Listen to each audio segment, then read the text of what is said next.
Welcome to the Canadian Association for the Club of Rome Zoom presentation series. My name is Rick Carpenter, and as today's host, it's my pleasure to introduce our speaker, Dr. Shivam Saxena. Shivam's topic is What Next on V2x in Ontario, Lessons Learned. Bidirectional electric vehicles, or EVs, can mitigate emissions produced by transportation and electricity generation. Shivam's talk will explore harnessing the advantages of bidirectional EVs through a techno-socio-economic lens. He will also discuss results from the first ever residential and commercial trials of this technology in Ontario and recommend a pathway to its adoption. Over the last decade, while earning his master's and doctoral degrees in electrical and computer engineering, Shivam has built software-based smart energy systems to improve their sustainability and resiliency. The cumulative effect of these projects has contributed savings of over 55 megawatt hours. The projects include first of their kind demonstrations for bidirectional EV charging, as well as blockchain-based energy trading. Shivam has published a dozen peer-reviewed articles, and in 2015, he founded a clean tech company, Hero Energy and Engineering. He currently serves as an assistant professor in the Department of Electrical and Computer Engineering at the University of New Brunswick. Following Shivam's presentation, we'll put questions from the audience to Shivam in the order they appear in the Zoom chat function. Shivam, the floor is yours. Thank you very much, Rick. Just want to confirm you can hear me? 5 square. Absolutely. Thank you, Rick, for the lovely introduction. It's a pleasure to be here. Thank you, Kikor, for presenting me this opportunity to talk about some of our work in V2x, or bidirectional EVs. It's been a really interesting last couple of years as we've talked with Ontario homeowners all across Canada, and basically the world about how to improve not only their resiliency to climate change, but also in the severe weather events, how to potentially back up their home and make it disaster proof. So a brief outline of what I'll be talking about today. I do want to acknowledge the team that's made these pilots happen. So we'll spend a couple of minutes for background there. And then we're going to take this confusing term V2X and really demystify it in terms of what the X means and what the potential opportunities could be for you, me, utilities, regulators, and people all over the world. A significant part of our project, as Rick mentioned, was looking at techno-economic lens. And to get buy-in for this type of technology, we need to evaluate consumer appetite. So we did a bunch of demonstrations and surveys, and I'll be doing a quick little demonstration with you today as well to get your feedback. And then we'll get into the economic analysis to tie this together. At the end, like Rick mentioned, we'll take some questions, and I'll be happy to answer questions that you have. So we'll get started. But our team, Hero Energy and Engineering, founded in 2015. We write software for smart grids. We're also an R&D innovator in all sorts of distributed technologies, including IoT, blockchains, and of course, V2X. We are joined by Volta Research, that is a non-for-profit advancing low-carbon decision-making using analytics, intelligence, and outreach. They did an instrumental job in recruiting EV owners for our pilots. And of course, York University, under the supervision of Dr. Hani Farag, really did a great job in terms of the algorithms that look at when an EV might be available and all those preferences that we talk about forming an optimal mesh. So, this image might seem pretty standard for some of you. I know Art has an amazing microgrid at his house with his EVs and Tesla Powerwall, so he's quite comfortable with this. But there is one thing that's a little bit different. This EV is sending power the other way to your home. So it's not just charging, but in moments of grid outages or potentially to save some emissions, we can take stored energy from our EV, which dollar for dollar is usually less expensive than a Tesla Powerwall, and put it towards your house. So this is the introduction in which I'm referring to bidirectional charging. And it's also known as V2X. Now, what is V2X? It's vehicle to everything. It means that we can take our vehicle and we can power connected loads, homes, buildings, even the grid through the energy stored in this vehicle. So briefly, the three terms are V2L. And in this case, the EV actually has outlets on it so that appliances can directly plug in. Some new EV models that have this include the EV9, the Ford F-150, as well as the Hyundai Ioniq 6. We also have V2HB, vehicle to home and building. In this case, the EV powers the loads of the home. It can, in some cases, take on the entire load of the home during the outage, or for buildings that have large peak demand and they get dinged for having a very high peak demand at the end of the month, we can use fleets of electric vehicles to reduce that charge. And the third is exporting to the greater grid. So as the grid gets more decentralized, the penetration of renewables increases, aggregate EVs can be used to balance the grid, increase stability, optimize power flow. So these are the three directions in which we're going. Our pilot really focused on V2H and B, so that's where we're going to be focusing on today. Now, you might question, look, this is a $70,000, $80,000 investment. What are the opportunities and why would I ever want to do V2X?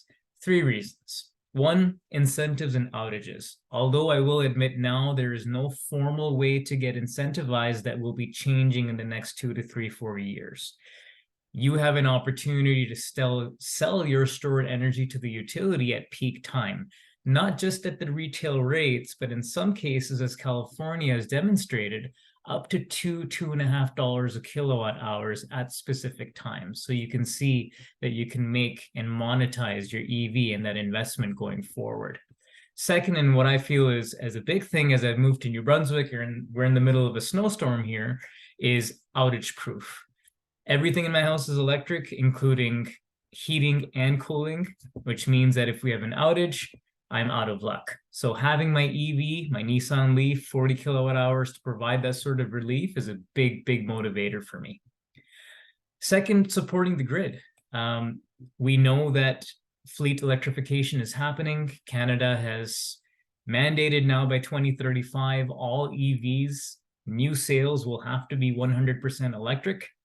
And in that case, we will have to have some major time-consuming, expensive grid capacity upgrades in the range of billions of dollars, as our previous studies have shown. And here's our chance to act as mobile power sources and defer those upgrades and reduce the price of electricity for everybody in the grid. And the third, of course, and I think one of the primary mandates of CECOR, emissions mitigation, really reducing our reliance on fossil fuel generators, not necessarily by charging at off-peak hours with mostly clean energy, but also the opposite way and discharging during peak times. With any topic as advanced as V2X, we have many, many challenges, and we have 3 or 4 primary stakeholders that they can be attributed to in the lens of social, technical, and economical. If we go on the left-hand side with the EV owners, the number one thing I hear from everybody, including myself, as I try to drive my wife from New Brunswick to Halifax because there's no IKEA in New Brunswick. So it was a 4 or 5 hour journey and we had to stop 3 times to charge. Range reduction and anxiety. In general, we have range anxiety. V2G is only going to accentuate that. So why would I ever do that? Second, are batteries being used excessively? What is the effect of battery degradation on all this? Third is incentives and commitments. Is my time and convenience valuable to me? And do I need that to lock into a contract with the utility to get optimum payment? And what really is optimum payment? What kind of incentives are you offering me to participate in this service? And the fourth really is something new, but personal data. If we go into EV policies of charging network operators, they are collecting everything about you, your geolocation, your credit card information, personal details. And as I might review with you, their privacy policy clearly states that if you do not acknowledge consent to these things, you will reduce a lesser amount of privilege to their membership services, which is unfair. So we should dig into that and make sure that EV owners are protected as they do more things with V2X. Now, in Canada, we have mostly decentralized, I should say deregulated energy systems, but the regulator still plays a big part in making sure that consumers, in this case EVs, are protected, the contracts are fair, and their preferences are respected. So we've taken a good view of that in our survey. And third, of course, the business case for the utilities.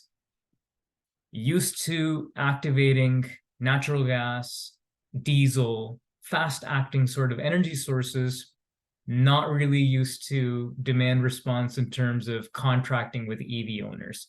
Maybe solar and battery now for more advanced grids, but relying on an EV owner to stay parked at a particular location, that's getting into some sort of unreliability. Also, what we've noticed is utilities don't really know how to roll out v2x programs. So we've published some journal articles that identify how to do that. And the third, of course, is the real impact on the grid in terms of the economics. So we're going to get into these challenges throughout the pilots.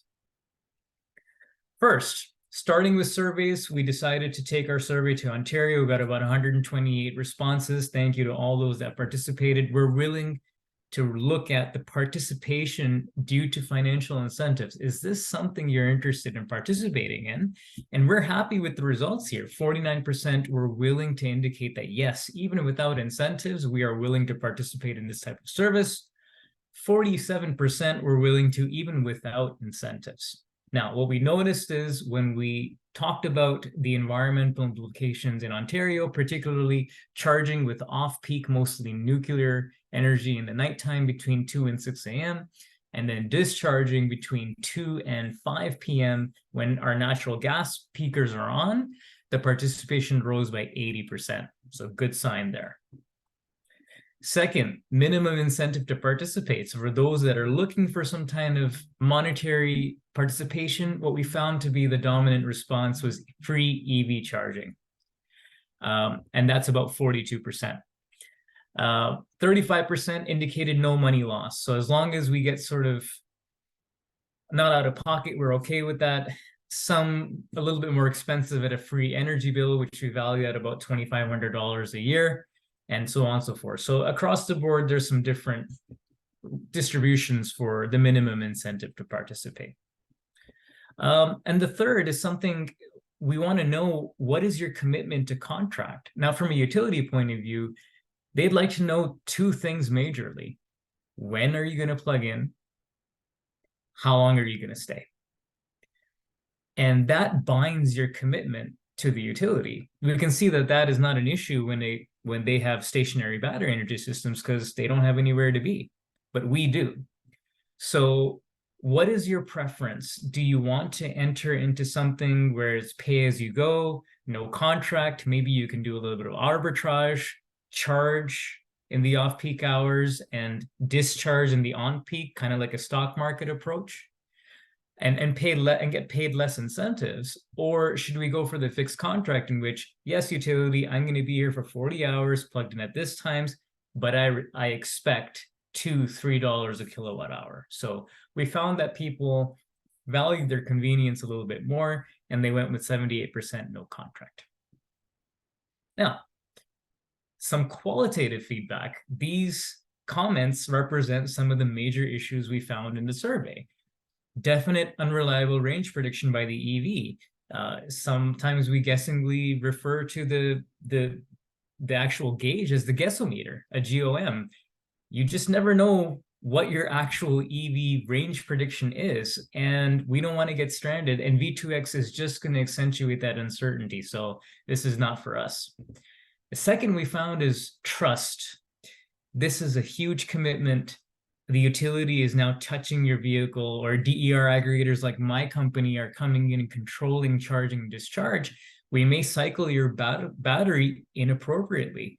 Who will take liability for that when you go back and potentially go for another warranty upgrade?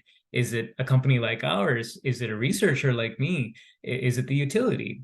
And without that trust, we're not going to get off the ground. And the third, we had some experts saying that, look, there is a major degradation issue with V2G, and EV OEMs, they haven't produced data to put that on the contrary. Paying for only for my kilowatt hours is not enough when my battery is on the line, and that battery can get expensive, as we know. So taking that into consideration, what we've done is designed a program. It was published in the IEEE Access peer-reviewed journal in 2021. And what we've identified are 3 charging profiles. The first 2 are based on a no contract approach. And the first one's quite easy. It's just charge my EV. You use it when you're short on time or when you're not on your preferred charger. There's no contract, there's no penalties. You basically plug in, you charge at the going rate, and you're good. No problem. Quick support can be used to arbitrage. Again, the exact opposite of charge my EV. I'm short on time. I have some reserve capacity I can make some money off of. I'm not at my preferred charger. No problem. I'm going to pay the going rate. So a typical scenario might be in Ontario, you charge at off-peak and you discharge at on-peak. There's no commitment, no penalty. You plug in, plug out as you please.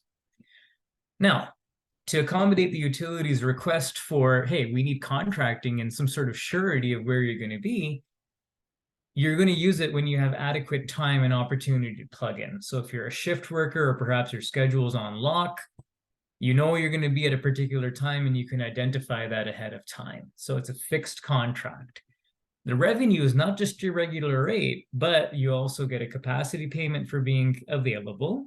And also, when the utilities sense a situation on the grid in which there is a power shortage, or perhaps there's excessive demand, in Ontario, for example, that occurs mostly in June, July, and August when we have our ACs on and we send a demand response signal. In New Brunswick and other Atlantic, it's the opposite. It's when we have our heating at full mast in January and February. You get 3 types of payments for that. However, if you plug out when you promise to be plugged in, there's some sort of penalty and revenue forfeiture. So these are, in summary, the 3 programs that we think are going to make a difference when it comes to V2X response. So at this point, I'm going to pause sharing my screen. We're going to do a bit of activity together. If you're following along at home, that's great. Otherwise, you can pop this in on your web browser, tablet, whatever it is. It's v2x hero web.app. If you allow me 1 second. And I'm just going to make sure that, Rick, you can see the screen here. Perfect. Thank you. So this, I just like to comment, is live right now in Markham, Ontario. If you have a compatible Nissan Leaf, you can drive up and use this. But for the people that can't, we decided to make it into a simulation so you could experience V2X at home. So we're going to plug in our EV as best as we can, sitting here, and press the start button to begin our session. And what we see now is charge my EV and support the grid. So just in the interest of time, I'm going to look to support the grid. And again, those 2 options I was talking about earlier, quick support and extended support. So in extended support, if I click, we have 3 main parameters. The minimum battery level, and this is the minimum level I need to get to my next destination. We need to make sure we do not exceed this. So maybe I'll say 40%, and the maximum, in case you want to get charged to a maximum amount. You can also do some price control here. And what's important here is the expected departure time. So how long I intend to stay here at this station. So if I start the session, what we see in extended support time, the default behavior is for the grid to charge your battery to the maximum battery level that we identified. So currently the power flow is going from the grid to our EV, and our battery is charging for 85%. Everything is fine. We've reached 85. We no longer need any charge. Everything is fine, and we're idling at this stage. Now, what often does happen in the summer in Ontario is we do get demand response in a power shortage. So now the utility is saying, hey, EV owners, we need you. And we are now sending power the exact opposite way. We're bleeding our battery down. And what you should notice is that we will not go past our minimum battery level. And the whole motivation for doing this is while it's definitely more realistic for you to plug in and see your range go down, at least we can elicit some sort of commentary about how you might like to try this. So we'll just let that time left bleed down to 0, which will be in a couple of seconds. And then we're presented with a screen that gives you a summary similar to what you would have done if you just charged. Your duration, your net energy, and some dollars earned. At this point, we don't specify the dollars earned, but at some point, hopefully we will. I'll go back to sharing my presentation. If you give me 1 second. And Art, if you wouldn't mind, give me the thumbs up if you can see it. Thank you. All right. So back out to the surveys. After having done the simulation or perhaps played with it, what do you think? Does the app increase the motivation to engage in utility-based V2G programs? And we found, yeah, pretty much it does. 35% strongly agreed, 42% did agree, and some were neutral. So we found that at least there was some uptake. The most interesting finding we had was no contract versus contract, which was overwhelmingly in the previously 78% for no contract. After playing with the app, we found that switch. So we got a dominant response for fixed contract. And in fact, in the comments, we got comments to the effect of, now that I see how the app works, my nature of work will allow me to do this, particularly if my EV is a commuter vehicle. I'm sorry, a non-commuter vehicle, and I'm just using it around town. So that might be an effective use for it. The main reason to engage in the V2G program definitely was the incentives. So that's 53%. In terms of some of the constructive feedback that we got, we had several users say that this is overwhelmingly complex and really doesn't need to be. If you can just specify what battery percentage I need to be at by the time of my session, that's all really I care about. I shouldn't need to have sliders about maximum. I shouldn't need to worry about my departure time. And they just found some of that complex a little bit. So we are taking that feedback into consideration as we share with our utility partners and looking to make it a little bit more streamlined. So just being transparent about that feedback. Now, let's get into the fun stuff, which is the residential and commercial pilots. So in collaboration with Sky Solar as well, they were kind enough to let us use their infrastructure for the commercial pilot in Markham. We had a Coratech BGI 30 kilowatts bidirectional charger. We also had a big battery at 100 kilowatt hours and 6 kilowatts of solar. So the whole idea, partnered with IESO, was how we can use that in tandem to provide relief to the grid when it needs it in demand response. We also have a residential pilot. This was the first of its kind in Ontario. We claim it to be the first of its kind because we published results. We did note there were a couple of other pilots that were mentioned, but we'd love to share results with those if they're out there. 3 homes across Ontario, 2 different types of chargers. One was the Wallbox Quasar, the European model at 7.6 kilowatts. And there's also a Japanese bidirectional certified model that has been in the market since 2011. The form factor is much different. In fact, you'll see the wall box here on the left-hand side. It's quite, if I may add, a cute unit at 30 kg, maybe 25 kilograms. The IKS unit is 175 kilograms. So you can see already in 10 years, the difference between the technology. Also, obviously, it won't be wall mounted. It's actually sitting in my garage on the ground. So these are sort of the different things that we had to deal with during our pilot. 2 vehicles, mainly 2018-19 Nissan Leaf. I will add at that point in our pilot, only 2 vehicles were compatible for V2G, that being Nissan Leaf and Mitsubishi Outlander.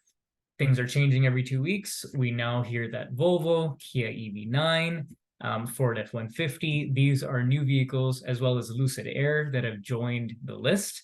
And we are engaging with them potentially to do a pilot sometime next year.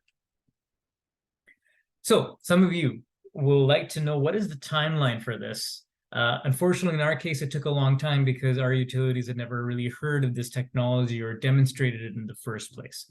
So it took a couple of months to approve the charger connection itself, mainly because it was not a certified unit. We had to go through some sort of ESA testing to certify it. We started with the certified unit being the IKS. We deployed it at 2 homes. Unfortunately, we went through several iterations of power electronics failures, software failures, gateway failures, spent or burned about 3 months trying to get through that, and unfortunately failed completely. In the meantime, in parallel, we did shout out to Electra Utilities, by the way, who was an outstanding partner and supporter during our pilot. They did allow us to demonstrate the wall box under adult human supervision, so we were able to do that. And then we proceeded with our pilot for about 5 months, including a safety inspection and experiments. So in terms of what this looks like in your house, some of these things, you have your CHAdeMO EV, a bidirectional EV charger, as I showed, in your home. And the 3 pieces of equipment that we added to the electrical panel was an actual energy meter. So that was measuring the net energy of your house, including the EV. And the reason for that meter is important because the utilities did not want us to backfeed the grid. In other words, if at nighttime our load was maybe 1 kilowatts, but our EV and charger is capable of discharging 6, that would result in a 5 kilowatt export to the grid, which they did not want because of the uncertified sort of uncertainties there. So we had to implement an algorithm to stop that process. So we also, and that software algorithm is part of our DERMS, a distributed energy resource management system, and that's the software that we write for smart grids. It's called Harmonize. So every couple of seconds, we're taking the total power measurement from the meter, we're subtracting it from the EV measurement, and then we're dispatching only that. So it's literally following the load of the home.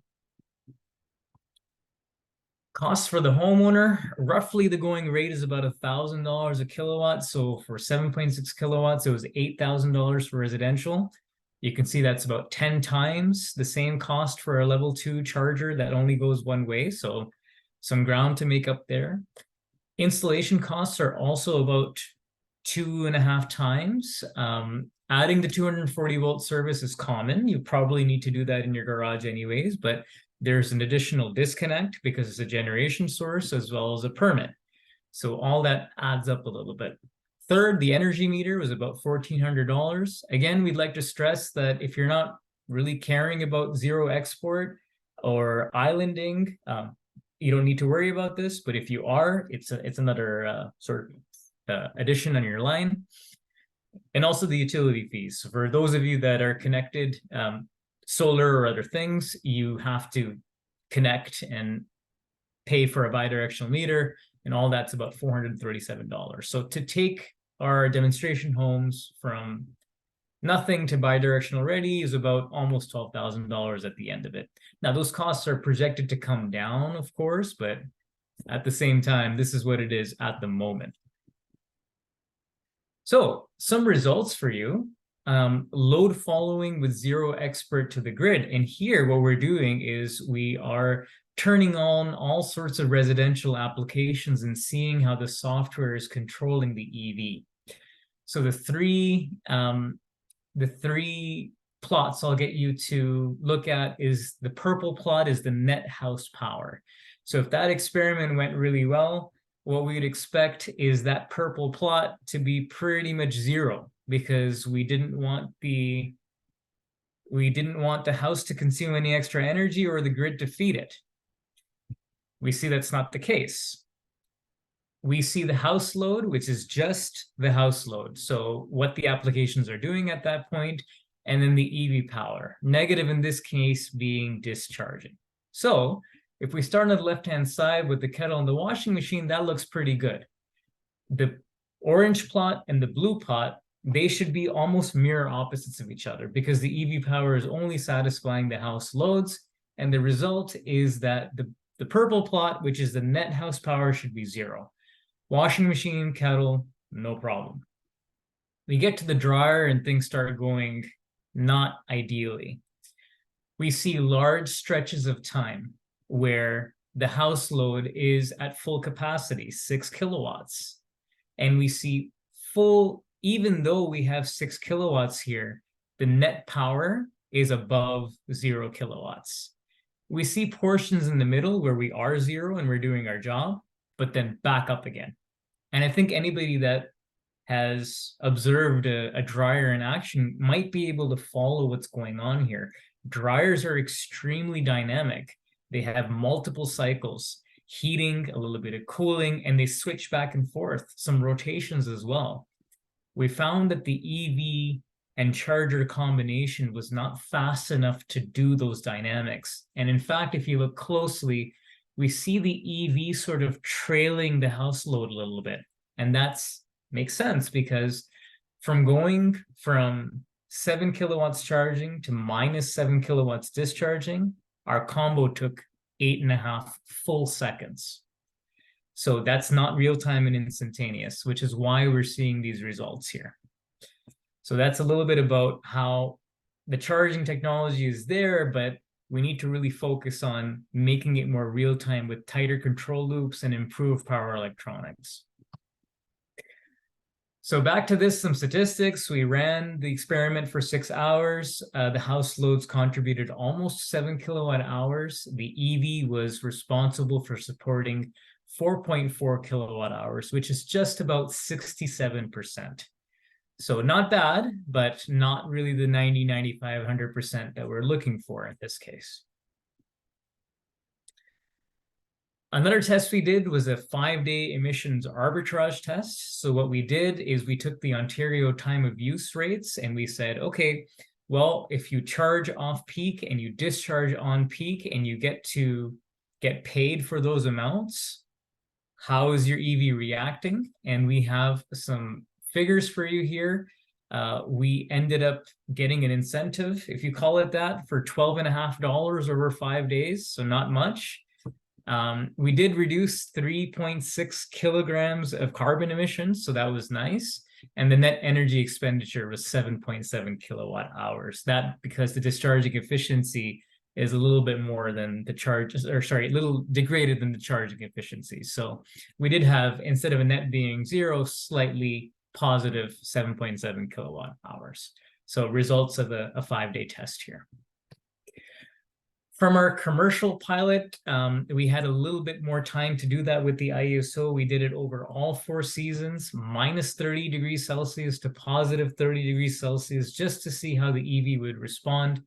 We did 22 field tests, and we generated over 3 megawatt hours of energy that reduced about 1.75 megawatt hours of peak load reduction.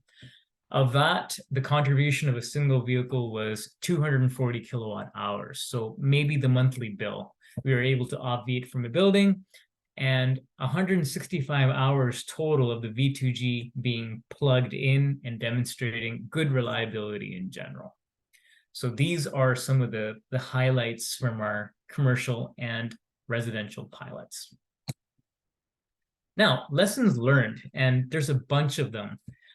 There is a real lack of awareness for V2X across the energy sector. Some informed members in our audience may know what it's all about, but in general, consumers are either not aware or they haven't seen a demonstration in the first place.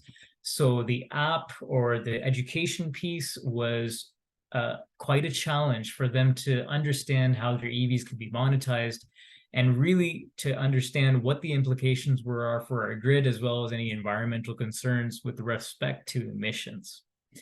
Second, the interconnection process is not standardized. We actually ran into a delay because the ESA thought we were doing a standard unidirectional EV charging. And when they gave the permission for that, the utility said, that's not what we're looking for. We're not looking for a connection permit. We're looking for a connection authorization. And that's when we generate power to the grid. So that took another couple of months. There's no formal way for you to declare you have a bidirectional EV in Ontario. No form allows you to do that. There's nothing on the ESA at this point. So based on our feedback, hopefully there'll be some ways to mitigate that. Third, there's no incentives for V2X at present.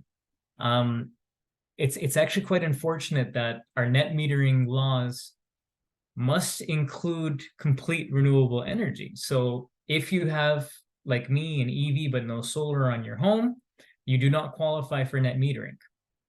Worse, you get bumped from time of use to a tiered rate. So if time is out of the equation, you've essentially locked the V2X potential. There's no inherent way of you using it, because at least with time of use or the ultra low off peak in Ontario, you could defer some of your loads in the high peak time by running your EV. Can't do that at this stage. The regulations prevent you from doing that. From a technical aspect, what we found is when we let the EV loose for 8-9 hours, if we're discharging at lower set points, 1-2 kilowatts, there's very poor conversion efficiency from DC energy to AC energy. Usually we're looking at about 85-90%. In some cases, we got low as 65-70%.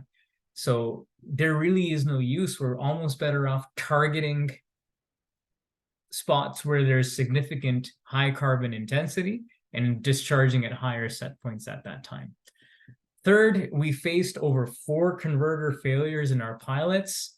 Part of it was on us. You really must seal the charger doors completely.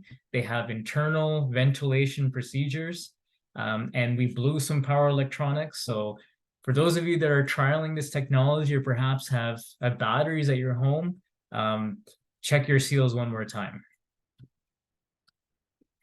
Barriers to adoption, some words from utility executives that we interviewed. We talked about education being a problem. From the utility point of view, who educates the public?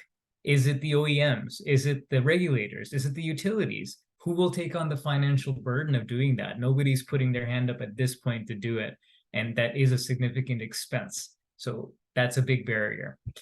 Not many EVs are V2X compatible. I think just 5 in the world right now. So yes, there is a big push towards doing this, but at the moment, launching a pilot is sometimes difficult. There's general confusion about the battery warranty. Only Nissan Leaf has come out with some specified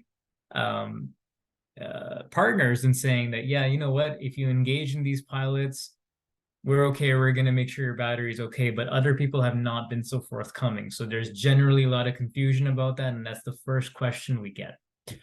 Third is the lack of certified bidirectional chargers. As of now, regardless of what we hear in the news, there's not a single residential bidirectional charger certified on the market. We've been hearing it since 2022. Those timelines have now been pushed to 2024. We do anticipate and hope it does come because we've got some pilots lined up, but that is the present status at the moment. The third, what does a V2X program look like? We demonstrated something, but other people have different ideas. It's on the utilities now to trial them, see what the consumer appetite is and what the uptake might be. Pathways to overcoming these V2X barriers. I don't like to generally criticize and not provide solutions, so here we go. CHAdeMO, as we might know, is a charging standard that was built for bidirectionality, is now being phased out. CCS is now coming in. Of course, now people are going towards NACS, but CCS bidirectional standard is in final draft, and it does support, as we know, bidirectional movement. So we can see some sort of push from that standard gaining a bit of traction. Third, there's commitment to V2X from new players in the market, those being Volkswagen and Kia. In fact, I think 3 new companies have formed a grid services company. These are traditionally EV OEMs, or just OEMs of vehicles in general, and now they're creating a whole new business stream when it comes to power and capacity markets. And third is regulatory. As of 2027, there is a motion to be passed that all light-duty EVs and school buses must be bidirectional by 2027, and that is coming very soon. Last thing I'd like to leave you with is the economics of this thing. In partnership with Dr. Farag and Volta, we did some economic modeling over the next 10 years. We projected how many electric vehicles would be in Ontario, what the incentives might be, and what the value would be to all the stakeholders in this case: utilities, participants, regular ratepayers, and just in general, what the grid will look like. And a basic summary is that the high cost of bidirectional chargers is the major barrier to taking place. At current Ontario rates, somewhere around 20 cents a kilowatt hour at peak, EV participants would incur about $1.4 billion of loss over 10 years, or $463 per person. Now, the $1.4 billion seems like a lot, but $463 may be palatable. Again, it's not an ideal situation because you're losing money. Forget about recouping your battery and warranties. At this case, we're not doing that. To break even, incentives either need to be raised to 53 cents a kilowatt hours, which is kind of ridiculous, or the charger cost must be reduced to 65%. That's preferred. If we raise the incentives, it negatively affects the regular ratepayers that may not either be interested in bidirectional, or they may not be able to afford it by 2033, and that's not fair. So really, reducing that charger cost is the way to go, and we already see evidence to suggest that that is coming. What's next? A couple of minutes, more pilot development in Ontario. We have about 6,000 plus eligible EVs in Ontario already. That represents 140 megawatt hours. We have 15 EV owners already recruited for these programs. If you're interested, please let us know. As Rick said, I'm now in New Brunswick, although my company is still located in Ontario and branched out here. We are partnering with several utilities here to do different types of cross-provincial research. A V2x program in Ontario is not the same thing in New Brunswick, where we have a lot of rural residents.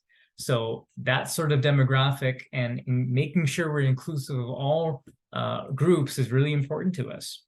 Third is further knowledge dissemination. I'm really happy KCOR has a YouTube channel. We applaud that. We have a YouTube channel of our own where we demonstrate all these research and our articles and our YouTube videos for animation. We also publish in peer-reviewed journals, so those are on the lookout, and we'll be happy to share with you as we continue on this journey. Thank you very, very much. And at this stage, I'm at time, so we can stop and I can take some questions.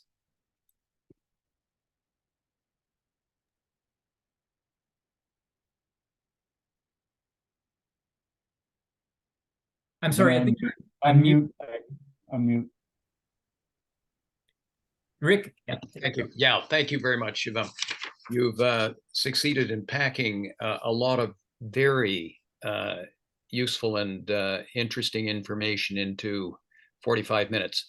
And we have got some questions, but I'm going to start by asking perhaps a rather selfish question. I'm an EV owner. I'm not one of the 6,000 who has one that's bidirectional.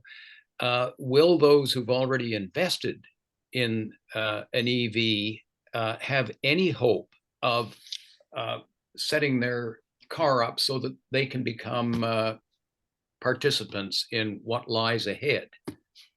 Absolutely. May I ask, Rick, what EV you have, if you don't mind sharing? It's a Volvo. It's a Volvo. Okay, so that's very interesting. So there's a couple of aspects when it comes to control. A lot of EV OEMs claim that the circuitry and the inverter to do this is already present in the vehicle. They just disable it because they're worried about the degradation. Huh. I don't know whether that's the case for Volvo, given that they've recently committed to V2x. But there may be a significant chance that you could do that. On the other aspect of things, there may be some converters from the AC point of view. What we've discussed were actual DC charging stations that relied on inverters on the wall. Perhaps we could take energy, because the inverter in some cases on the EV, we could do it through AC. So there's always that possibility of being equipped for bidirectional. I see. Well, thank you. That's encouraging. Now, we have got a couple of questions, and right now, Art Hunter will be our first, and I think our next one to be on deck will be Raymond Lurie. So Art, take it away. All right, as the first pilot, clearly you've identified quite a host of issues, regulatory and cost right up there at the top of the list. But that doesn't surprise me at all. Being the first in any sector that you're going to run into these. One of the things that struck me as you're going through this, that I have a vision whereby there's many charging stations, say, 3 times as many charging stations as there are EVs. Lots of them, they're everywhere. And when I do a connection to the net, does the blockchain, does it follow me where I go? If I go to the dentist, or I go to the restaurant, or I go grocery shopping, and there's a charger there, can I still plug in and do v2x? Or is I guess really it's a software issue. As well as I would think the LDC be kind of interested in knowing where the vehicle is and what part of the grid they're connecting into. But can blockchain sort of track the vehicle wherever it is? Yeah, that's an excellent question, Art. I'm going to answer it without the blockchain, and I'm going to tell you about the benefits of blockchain. Absolutely. I believe that this information can be reliably discerned from existing infrastructure. As I said earlier, the EV charging network operators are tracking your geolocation when you plug in. It's entirely possible that we, with EV OEMs now tracking you in real time, like Tesla does, it's possible to share that information with the utility and then have almost a real-time fleet of operations where we can see what's going on. So it's possible. That concerns me. I, in general, wouldn't want the wrong people to have that kind of information, even though it could be useful. And quick parallel is that in Toronto, most rideshare programs for bikes, when you go downtown, they don't make their money from the rideshare, from the physical asset. They make money from selling you ads by tracking your geolocation. That's where the money is. Where we're using blockchain in this project is not storing that data centralized with the EV owner, with the EV OEM, or the utility. All that data should go to one database, one ledger that we all share. And there, we should have granular consent, where Art, you may say, it's okay for you to know if I went to the grocery store, but it's not okay for you to know if I went to the cinema or not. It's okay for you to know whether I have 40 kilowatts available, but it's not okay for you to send me ads about it. And because blockchain is decentralized and everybody has a stake in the game, we have a chance of regulating that. So there are privacy considerations that we feel blockchain can do. The con of that, of course, is when you have blockchain and it's decentralized and nobody's in charge, everybody has to have a copy of it, and that in turn makes the transactions more expensive. So if we are looking to get out here and save emissions and energy, of course, we're not mining any Bitcoin. There are permission blockchains that are more efficient, but there is that sort of overhead that we need to consider. Okay, thank you. Thanks very much. Our next question will come from Raymond Lurie, and John Hollins, you're on deck.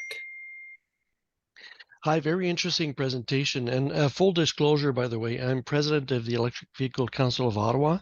So I know a lot about EVs and charging and all that. But so in the pilot, I think you said it was using DC, right? Because the inverter was in the charging unit, right? Do you see anybody doing work using AC instead of DC? You sort of mentioned it there because I'm thinking that to reduce the cost of the charging station, if you use the inverter that's already in the car, that makes a huge difference, right? You could use the car as is to spit out the power, right? You're absolutely correct. We believe that for light duty vehicles, AC is the way to go. We see some, not only AC, but also AC wireless. There's a new standard coming out that supports it. So that would get rid of stuff, in general. And we see some trials and some experimentations in Europe doing that. The only EV manufacturer that commented, from my knowledge, is Polestar. That or Lucid Air. So that is coming, I think, probably in the next 5 to 8 years. There is still a place for DC, of course, but AC to reduce that sort of ownership, apart from the efficiency losses, I still think it's worth it for AC. Yeah, there's a bit of an issue of synchronizing the power you're putting to the grid and all that, right? But I'm sure that could be overcome, right? So I'll let John ask his question, and if you don't mind, I'll come back after, and we should probably have a conversation offline actually later on. Absolutely. To discuss some of this. Yes, and then shout out Raymond. I know you participated in the survey. I know you're a big supporter in the Facebook group, so thank you for your support on this pilot. Hey. Okay, thank you very much. And John, over to you. And we do not have any more questions right now. If there are any more questions. Oh, no, sorry. Hey, thank you. Oh boy. Shivam, I don't have an EV yet. Probably never will, because I'm at an age where I may never buy another vehicle. Because the rascals might not let me drive any longer. Who knows? But look, I have family connections in New Brunswick, so I know a little bit about the province you're teaching in. I visit northern New Brunswick, okay. Grand Falls, Edmundston, that part, but out in the country. I see here in Ottawa, I can't drive more than about 5 kilometers without seeing a Tesla. The distinctive design of the models. I'm seeing lots of others, but they look just like the car I'm driving. What are the prospects are there any prospects for EV sales in the province, which you correctly described as largely rural, small towns? Ottawa is soaking in money. Toronto is as well. Is there any prospect of EVs becoming noticeable in New Brunswick? And as a related question, what's the culture of New Brunswick Power towards EVs? Right. These are excellent questions. Thank you, John. I'm in Fredericton. It was a big change from Ontario. I do notice exactly what you're saying when it comes to some of the rural areas, Edmundston, Grand Falls, and so on and so forth. So to answer your questions in order, what is the prospect for New Brunswick? I think it's promising. They have among the higher rebates provincially to match with federal to give and EVs a discount. So it's $5,000. It's second only to Quebec, I believe, which gives $7,000. So that is good, because in Ontario, as you know, we don't have that anymore from my recollection. So there's that. Second, I think it's going to come push to shove, because we have a Canadian mandate 2035 that's pushing all EV sales to be 100% electric by 2035. So there is definitely some sort of force that's going to come into this.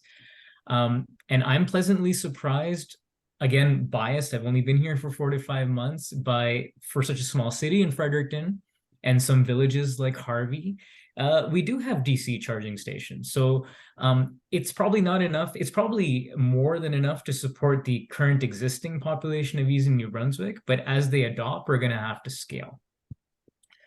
Go ahead.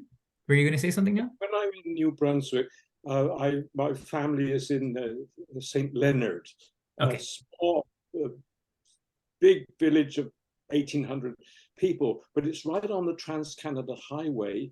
And Tesla built a charging station there quite a while back. It's very unusual for me to see even one car at the 8 stalls that I think they've got, unless it's a Quebec holiday weekend, right, when the place can be almost full. So Tesla's done an enormous service. It's taken a very broad view in addressing the issue that you pointed out was important. So range anxiety, inability to recharge quickly. Thank you for that, in all the info, and the absolutely. enthusiasm. It's infectious. Thank you, John. You as well. I appreciate it. I can tell that you might have been from New Brunswick. You have the same sort of air, and I really appreciate that. Coming here from Ontario has been a big change, and we're just overcome by the friendliness of New Brunswick in general. The one thing New Brunswick actually needs you more than Ontario, probably. And the one thing I'll comment on, both St. John Energy and New Brunswick Power have been overwhelmingly positive of these ideas. And they have actually soft launched a smart charging sort of initiative. I wouldn't call it a pilot or a program just yet. They are offering 50% of the cost that they will take off to install a level 2 charger in your home, as long as you give them monitoring and control ability. So there is definitely some good stuff underway. St. John Energy, they're a little bit more nimbler, as you know. They're a distribution utility, so they have some more advanced sort of capabilities. But I do, from what I heard, and I had a biased opinion coming into New Brunswick about NB Power in general, that has been completely dispelled, and we're very proud to call them partners at this stage. Thanks. Thanks, Shivam. That's very encouraging. Our next question is from Jean Doherty and Art Hunter. On deck, please. Thank you. That was a really interesting presentation. And I'm a total neophyte. I don't have an EV. And one of the things that I was really concerned about when I started to look at the possibility of an EV and charging stations and all this is all the confusion and the hullabaloo I am seeing now with the different charging stations for different kinds of cars, different connections, all of these sorts of things. And the fact that now that we've got a lot more people with EVs, the difficulty of getting into the charging stations, the public stations, and having them actually working and having to be a membership and all these other things that have been going on that are ancillary to it. There's sort of two parts to my question. These new bidirectional charging facilities, who is setting the standards for them? Will they be standard for all vehicles? And how are we going to regulate the ability for people to use them in different places? Yeah, these are excellent questions. I totally feel you when it comes to range anxiety and charging. As I mentioned, I unfortunately didn't lie to my wife when I brought her to Fredericton. I said there's an IKEA here, and I drove her up there, and there was just a warehouse. So it's just a warehouse. So she said, you got to take me to IKEA right now. And the next one was in Halifax. So we drove for 6.5 hours with our little Nissan Leaf EV, and we encountered 4 to 5 stations along the way, but all of them, again, with a different connector and a different sort of membership that we had to look at. And so if your phone isn't working that day, or you don't have the fob, some of them don't allow you to tap and continue on your way. And to John's point, we did see plenty of Tesla stations that were underutilized. but a big lineup at the ones that supported Nissan Leaf and other CCS vehicles. So totally understand your pain.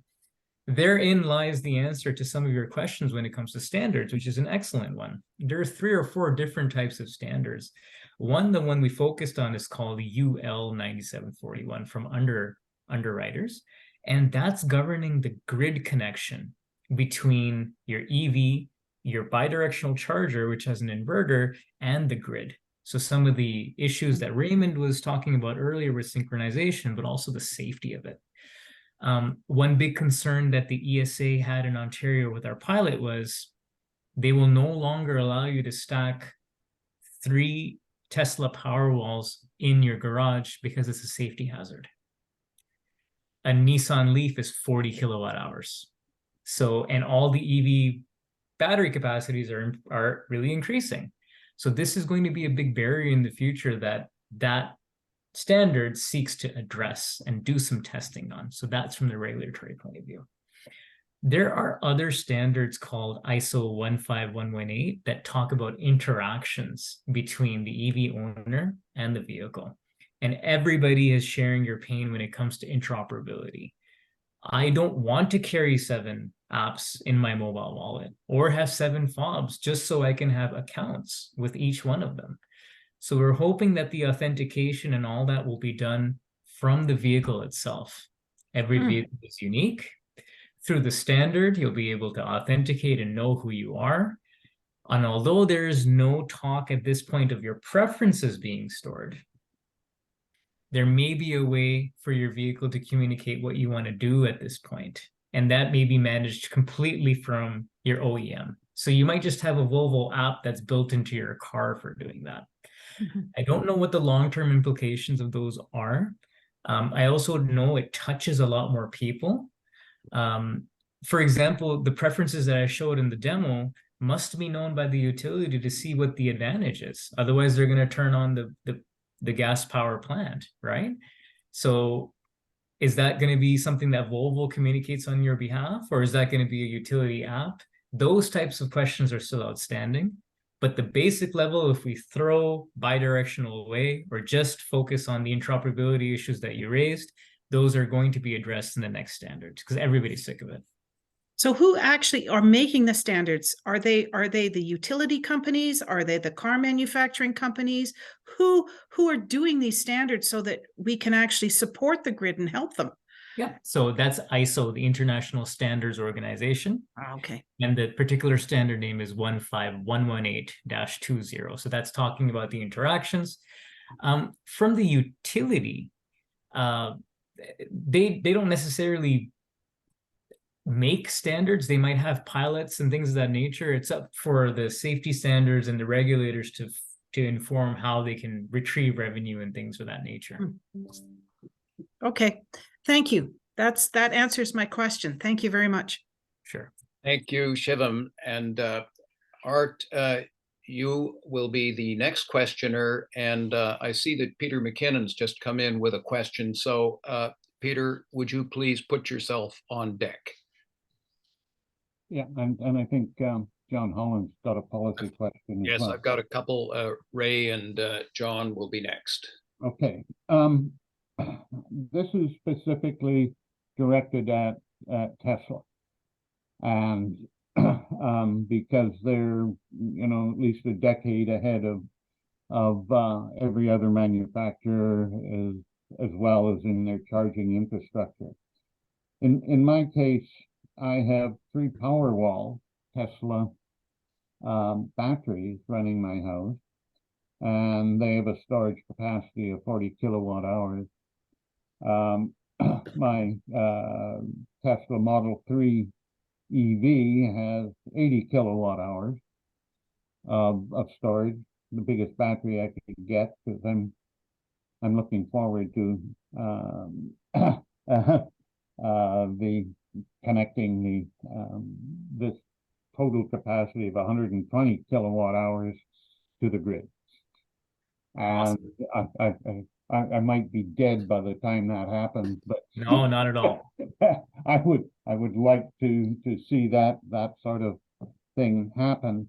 I know the the software that I have from Tesla provides a certain amount of integration and interoperability between the Powerwall and the EV, which I think is delightful, and it gives me the opportunity as well to set when I can charge both of them and individually, which means arbitrage is certainly viable if I ever get the ability to to be able to take or utilize the ultra low rates. However, that I understand is in progress. But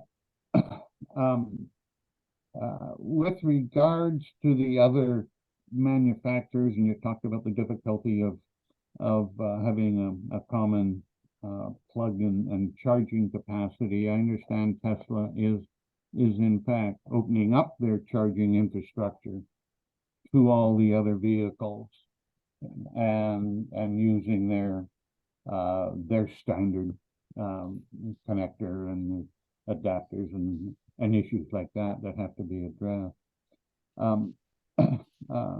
But do you have any sense of Tesla itself? I mean, they're still not V2G compatible. What has to be done? Is it just the chargers, or is it the chargers and the vehicles that have to be modified?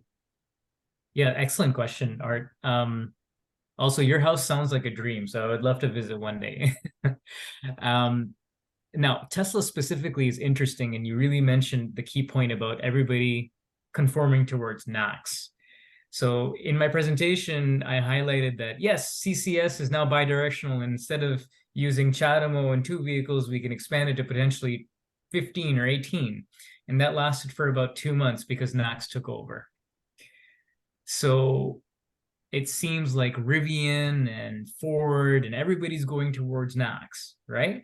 We have not heard much from Mr. Musk with regards to bidirectionality.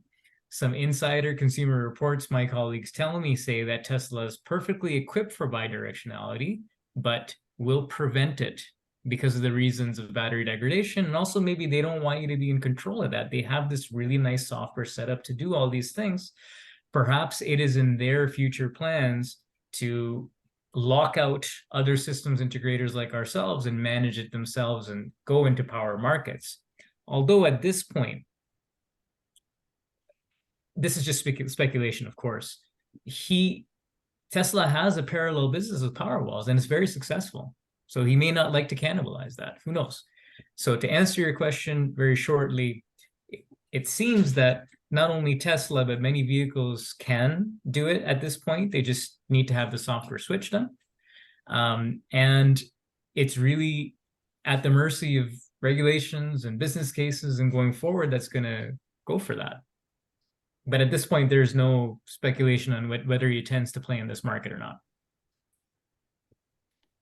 Okay, thank you. Thank you, Shivam. Our next question will be from Peter McKinnon, and Raymond Lurie, you're on deck. By the way, we've got about 20 minutes if we need it. And we have one more question after you, Raymond. Hey, thank you, Rick. Shivam, I'm sorry I missed much of your presentation. I had an unexpected interruption, so I just got in late. No problem. I'm just wondering, I'm associated with actually a connected autonomous vehicle laboratory at the University of Ottawa and Faculty of Engineering. And one of the things that, of course, has been great discussion over the last while is about, this is a somewhat technical question for those who are in the audience, but I'm just wondering what your views are in CV2X. Is it a real standard, or is it being forced on the industry by a certain company? That's a great question, Peter. I have to confess, is CV2X the 3GPP standard, like for wireless? Yes, on the radio communication side. Right. So I'm so sorry, Peter. I don't know much about the standard. I won't be able to comment. Perhaps you could give us some information, so and you can educate me. Is this something a concern of yours? Well, it's one that I've been involved in a debate about because the Canadian government has embraced this particular quote standard, but the standard is actually not an internationally negotiated standard. It's a corporate standard by Qualcomm. Oh, and so the issue is this a way of bringing in and capturing a market share by intellectual property through this? Maybe Raymond might know a bit more about this too. yeah, Raymond, if you want to chime in. Thank you for your effort. Actually, I don't know answering about my this. question. Sorry, I don't know about the CV2X. What I do know though is, I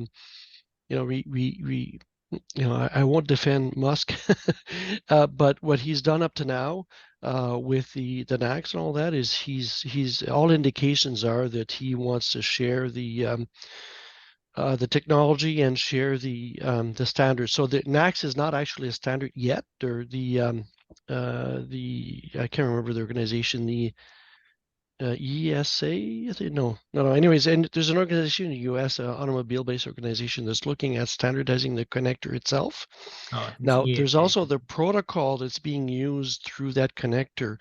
And funny enough, the Tesla currently uses the CSS protocol, which Okay. is using the CSS connectors. So, anyways, bottom line is, we need these standards to be not proprietary. Absolutely, we need everybody to be able to participate in these things, right? And that looks like it's a direction that's going. And to Jean's question earlier about the standards and all that, so yeah, so things are getting standardized, and there's issues with the standards, but anyways, they're being standardized. There's standardization, but there's also certification, right? So if you have an electrical component that you're selling or installing in Canada, it has to be certified by either a ULC or CSA. That's a rule. It has to be certified. So what they do is they make sure that the equipment meets the standard and also is safe to operate. Right, so they go through a whole bunch of tests to ensure that. So you should be worried about the equipment being a problem. The other thing I want to say is you talked about range anxiety in your Leaf, and one thing I want to point out is that, like I tell many people, the Leaf is really the worst example for long range travel, right? And range anxiety. If you look at in myself, I was through New Brunswick going to PEI last year, and I stopped at probably the charging station that was mentioned earlier that there was only one person at, or whatever. I think John mentioned it. But the charging experience is very pleasant if you have a car that charges faster, and if you could count on a network like the Tesla network that's very, very reliable. The reliability is phenomenal.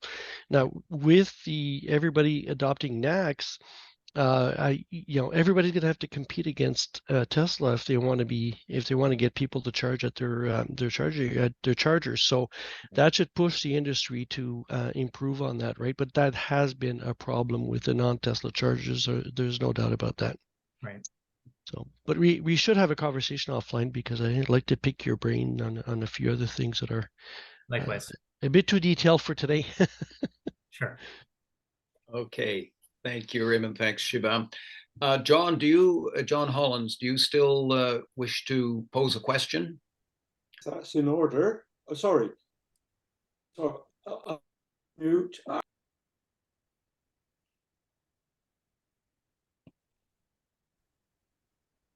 Sorry, John, are you on now? I think you're going to have to turn your voice on. I wasn't ready. Sorry. Look, Shivam, the people around here know I'm a policy nut, so I want to move to a sort of a related question. The federal government has anchored its climate policy on carbon tax.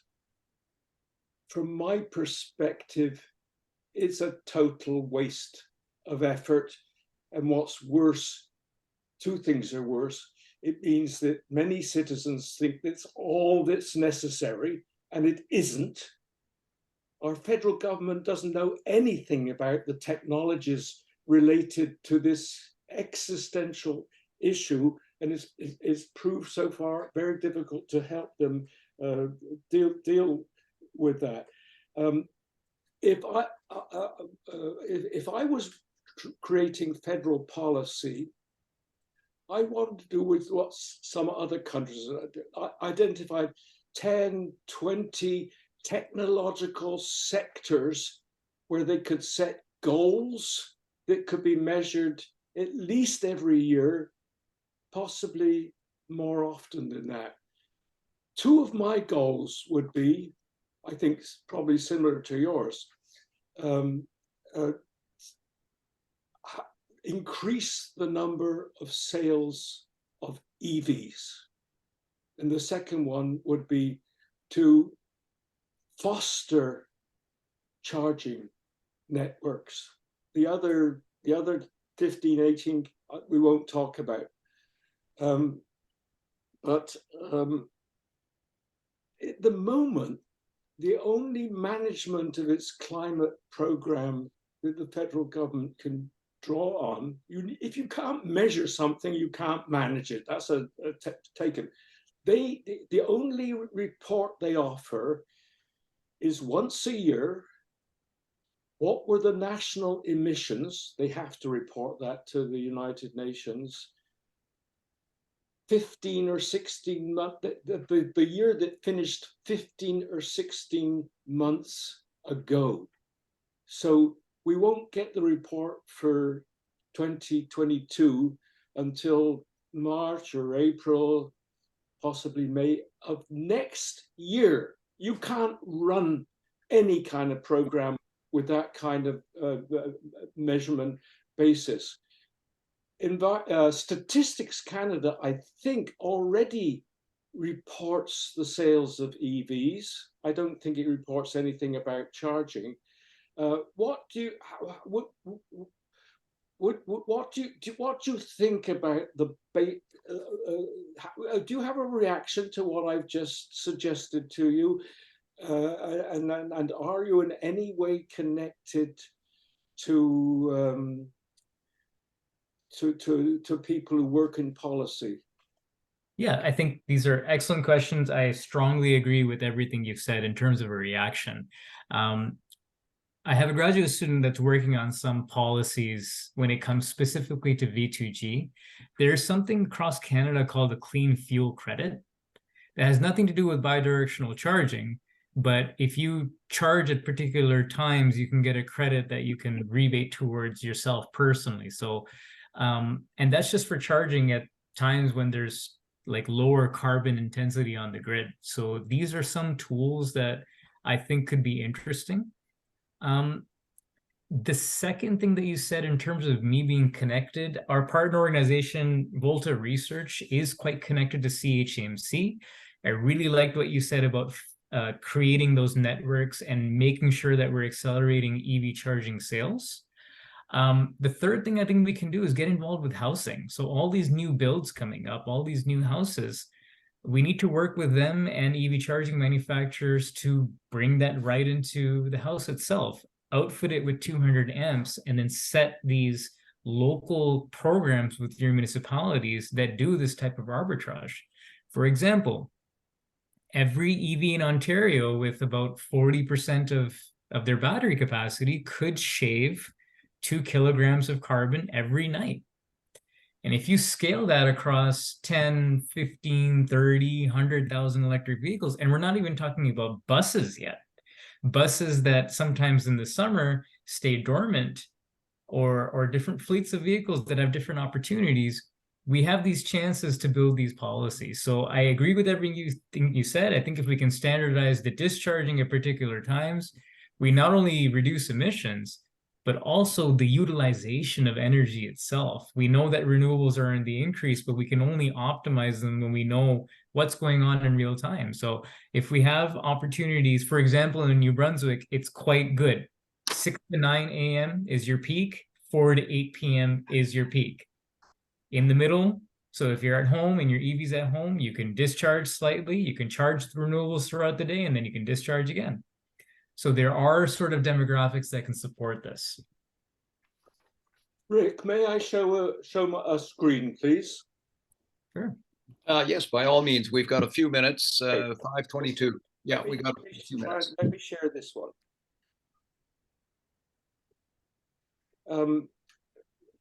Can you see? Yes. Look, Shivam, KCOR is a small think tank. We don't have many resources, and which means that we do all the work ourselves, especially Art Hunter, who basically runs everything about our website and with a little bit of help from a handful of people. Awesome. But I want to tell you that a couple of years ago, we did an energy technology systems analysis for Canada, province by province. And I want this picture that I've put up is your province, your adopted province, okay? New Brunswick is actually doing remarkably well. This goes out to 2060. New Brunswick has already closed one oil-fired electrical station and one coal-fired one. Yes. In 2016, along with all the other provinces that burn coal to make electricity, they committed to turning the other two off by 2030. Now, this is politics, so who knows what will actually happen. But just look what's going on here. They've already come down, and this anticipates they're already below their target. There's their target. Yeah. That they committed to in 2016. They're already below it. Yep. So there's lots of room to maneuver here. You add some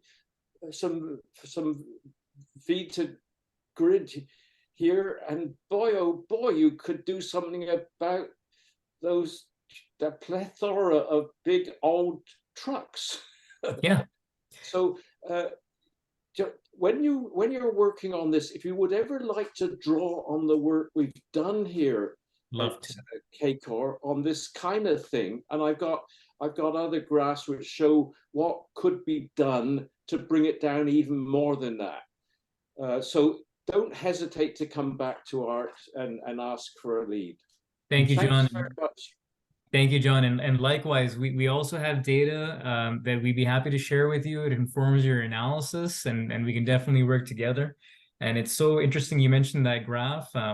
Today, I just submitted a proposal for v2x in New Brunswick targeting to replace natural gas, that firm capacity of natural gas with v2x renewable. So directly in line with what you're saying. Splendid. I see we have Ted Manning on the screen. Ted, who is the chair of the board of directors of the Canadian Association for the Club of Rome, will now bring today's session to a conclusion. Okay, are you sure Raymond didn't have a last question? And I will put my last question. Raymond, you had something else to add right there before I come on.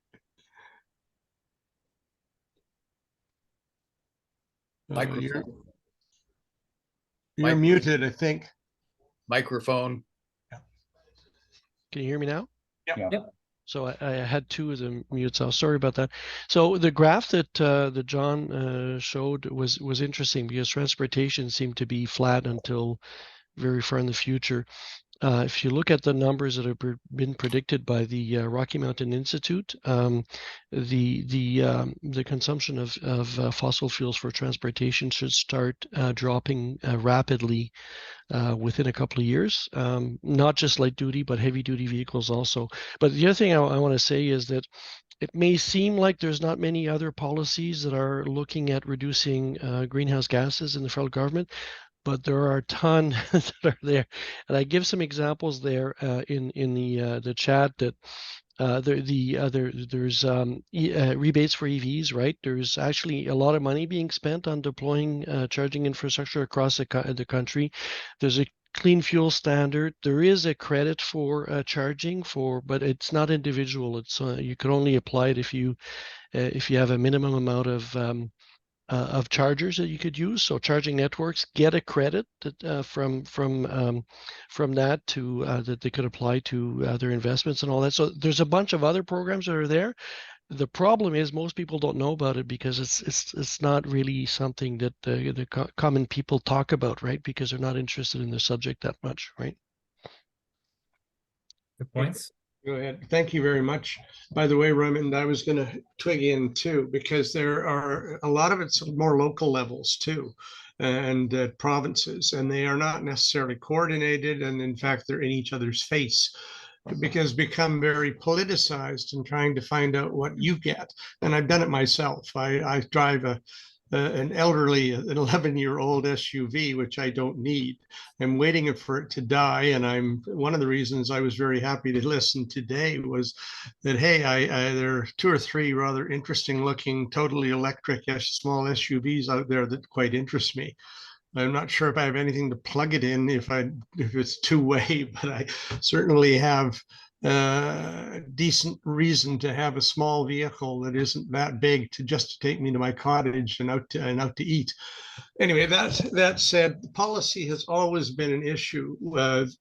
It's really excellent, by the way, to see you in New Brunswick. I spent some time myself in New Brunswick because the University of New Brunswick was doing the best stuff in remote sensing and in multispectral imagery. And I was out there frequently because I was doing it for Environment Canada.